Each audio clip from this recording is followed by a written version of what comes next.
Una vez más estamos juntos, amigos, para compartir este tiempo devocional.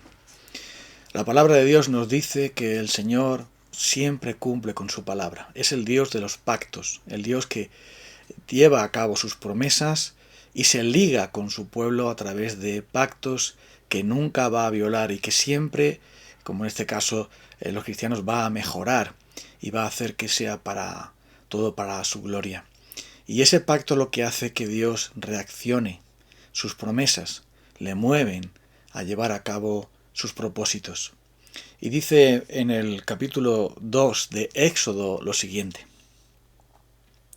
Y oyó Dios, mejor dicho, aconteció que después de muchos días murió el rey de Egipto, y los hijos de Israel gemían a causa de la servidumbre, y clamaron, y subió a Dios el clamor de ellos, con motivo de su servidumbre.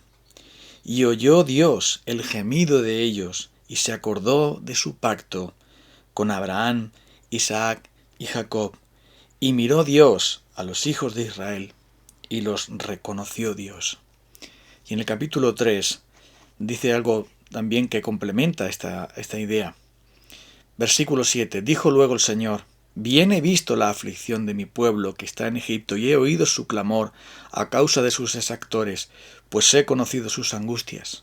Y he descendido para librarlos de la mano de los egipcios y sacarlos de aquella tierra a una tierra buena y ancha, tierra que fluye leche y miel, a los lugares del cananeo, del eteo, del amorreo. El clamor, pues, de los hijos de Israel ha venido delante de mí, y también he visto la opresión con que los egipcios los oprimen. Nuestro Señor vio a su pueblo y se acordó de su pacto. Escuchó las oraciones y el clamor, la angustia de su pueblo bajo la opresión, bajo el yugo tiránico del faraón, y se acordó de sus promesas dadas a Abraham, Isaac y Jacob. Esta metáfora de acordarse tiene que ver con que Dios siempre usa su palabra, sus promesas y sus pactos para actuar, porque Él es el que unilateralmente da el pacto y Él también se compromete a cumplirlo. Por eso, después de tantos años, el pueblo de Israel clamó a Dios y por mucho tiempo lo hizo, hasta que el Señor les dio y envió a Moisés en su tiempo y a su manera oportuna para librarlos y llevarlos a la tierra prometida, y todo es porque Él lo había prometido en su pacto de gracia, en su pacto de misericordia, a través dado a Abraham por la fe. Y es por esto que nosotros, nuestro Dios de pactos, en la Biblia lo llama el Dios fiel. El Dios fiel que cumple siempre con sus promesas y su palabra dada a sus siervos. Y lo hace no tanto por nosotros, sino por Él mismo. Porque Él jura por su propio nombre y ejecuta su palabra, pase lo que pase. Y aun aunque muchas cosas se opongan, aun aunque un faraón completo con todo su ejército se oponga, el Señor, como nos cuenta la historia del Éxodo, llevará a cabo su promesa e introducirá a su pueblo en la tierra prometida, a todos los que sean dignos de ella, por supuesto, los que verdaderamente creyeron. Los demás quedaron tendidos en el desierto, pero los va a introducir a la tierra prometida tal y como había prometido. Es el Dios que cumple con sus promesas, aunque todo parece que no va a suceder así, que parece que ya Dios no lo va a hacer. La situación era muy angustiosa en el pueblo de Israel, porque no había manera de poder escapar de esa esclavitud. Era cada vez peor. Y además no había ningún libertador a mano, no había nadie, ningún viso de esperanza de que realmente pudieran salir de allí aquellos esclavos que no tenían nada, no tenían espadas ni lanzas, sino simplemente más trabajo, opresión y muerte, a través incluso de esos tremendos asesinatos, esos homicidios, de echar a los niños al río, todas estas cosas terribles que estaban sucediendo. Pero el Señor escuchó el clamor de su pueblo, se acordó de sus promesas, oyó el gemido, el clamor de angustia de ellos y descendió. Esta también es una expresión metafórica que nos habla y nos recuerda a aquel que descendió del cielo para rescatarnos, para salvarnos de la tiranía del pecado, de la tiranía de este mundo, de la esclavitud de la maldad que habita en nuestro corazón, de la esclavitud de este mundo, de la esclavitud de Satanás, para llevarnos a la tierra prometida de la gracia, de la misericordia, del perdón, de la libertad, del gozo, del cumplimiento de la ley de Dios y la liberación de la ira de Dios que merecemos a causa de nuestros pecados.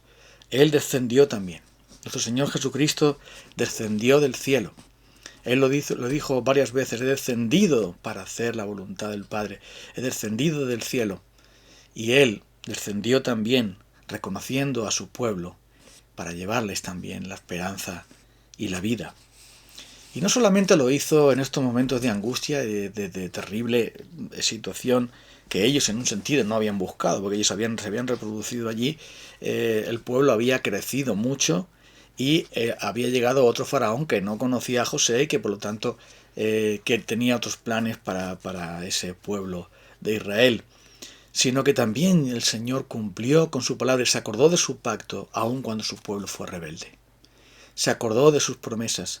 Se acordó de Abraham, de Isaac y de Jacob, y cuando quiso exterminar a su pueblo a causa de el enojo que el Señor sentía por el pecado, cuando el Señor disciplinó de una manera muy severa a su pueblo debido a la maldad y la incredulidad y el pecado y la rebeldía y todo aquello, también el Señor, dice la Biblia, que se acordó de su pacto, y los profetas y aquellos que intercedían en oración le decían: acuérdate de la palabra dada a tus siervos, acuérdate de Abraham, de Isaac, de Jacob, porque ahí comienza todo, un pacto de gracia, un pacto de misericordia que Dios estableció con nosotros los pecadores, y que en Jesucristo ha venido a completarse ese nuevo pacto basado en mejores promesas, basado en el único sacrificio de Cristo, en el descenso del Espíritu Santo para que conociéramos a Dios, para que nuestros corazones duros de piedra fueran hechos nuevos de carne, y para que en verdad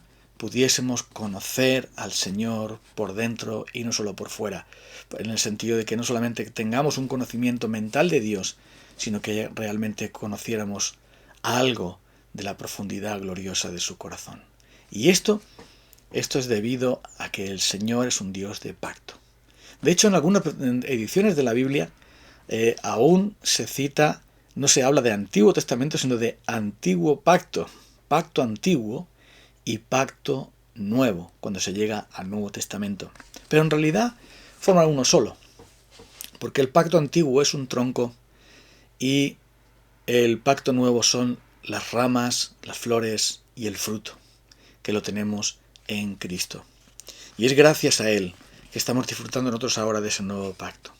¿Y qué consiste en ese nuevo pacto? Bueno, podemos hablar mucho sobre eso, pero principalmente lo que aquí nos llama la atención es que ese pacto movió al Señor a su misericordia. Se acordó de sus promesas, quiere decir que Él las tuvo en cuenta, que Él sabía que debía que tenía que ya hacer esto, liberarlos, porque Él había dado su palabra y por lo tanto iba a cumplirla.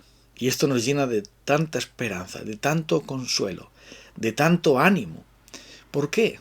Porque Dios es fiel. Aun si nosotros somos infieles, Él permanece fiel. Y esto es debido a que su palabra nunca será quebrantada. Él nunca cambiará de opinión.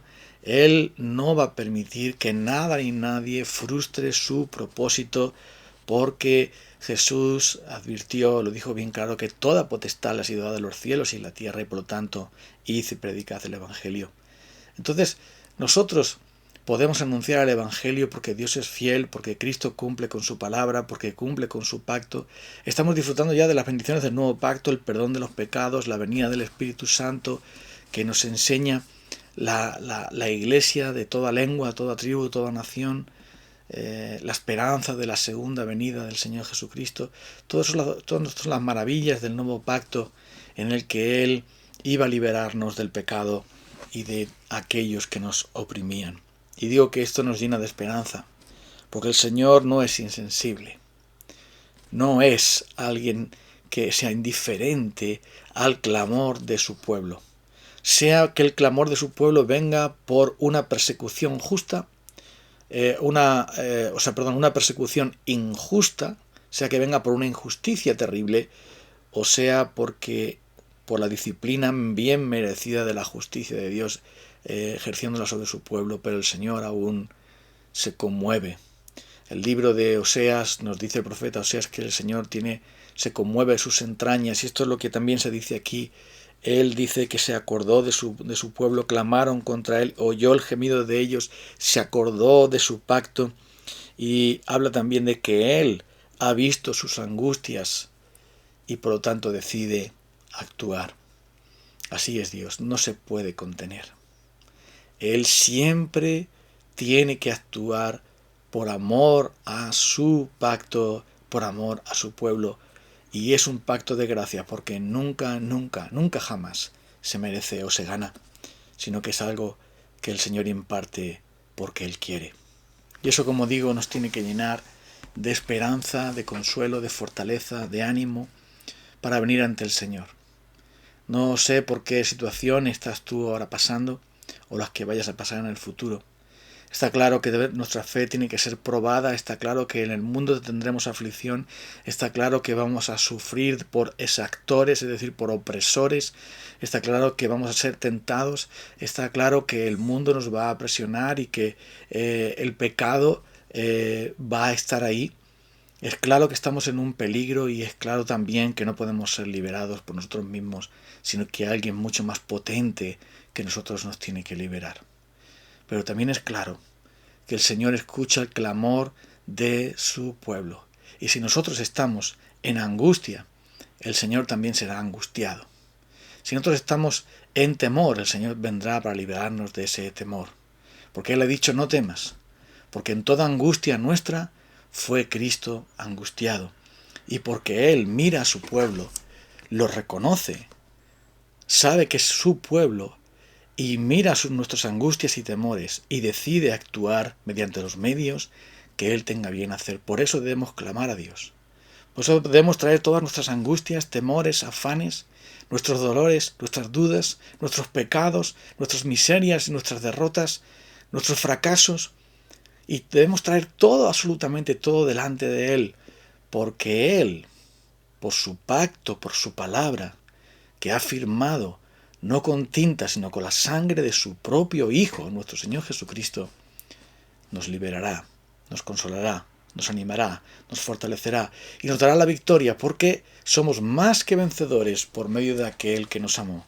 Y estamos entonces seguros de que nada ni nadie nos apartará de Él, y que venceremos cualquiera que sea la dificultad, porque nuestro Dios vendrá, descenderá a rescatarnos, tal como hizo en el Antiguo Testamento, tal como hizo en el Nuevo Testamento cuando Jesús descendió. Él descenderá por medio de su Espíritu para liberarnos.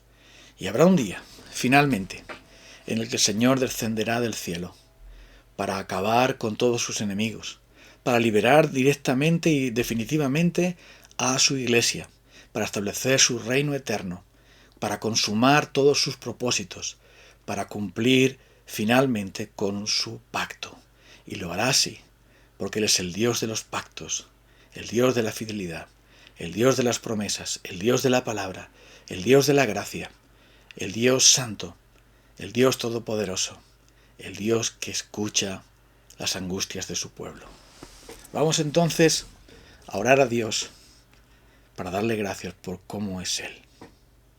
Y así, en esta mañana, Dios de los pactos, venimos ante ti porque tú eres el Dios de Abraham, de Isaac y de Jacob, y eres el Dios de nuestro Señor Jesucristo. Nosotros estamos unidos a Él. El Dios del nuevo pacto eres tú, el Dios de la fidelidad, el Dios que nos amó tanto que envió a su Hijo, para que por medio de Él se inaugurara este nuevo pacto en el que vivimos, en este pacto hecho con sangre, que nos limpia del pecado y que derrama el Espíritu sobre nuestras vidas. Ayúdanos entonces a confiar en ti y a venir a ti tal y como somos. En el nombre glorioso de nuestro gran Dios y Salvador, nuestro fiador del nuevo pacto, nuestro sumo sacerdote, aquel que firma todas sus promesas, en el nombre de nuestro Señor y Salvador, Cristo Jesús, venimos a ti en humildad. Amén. Bueno, amigos, Dios mediante, estamos juntos en el próximo día. Un abrazo.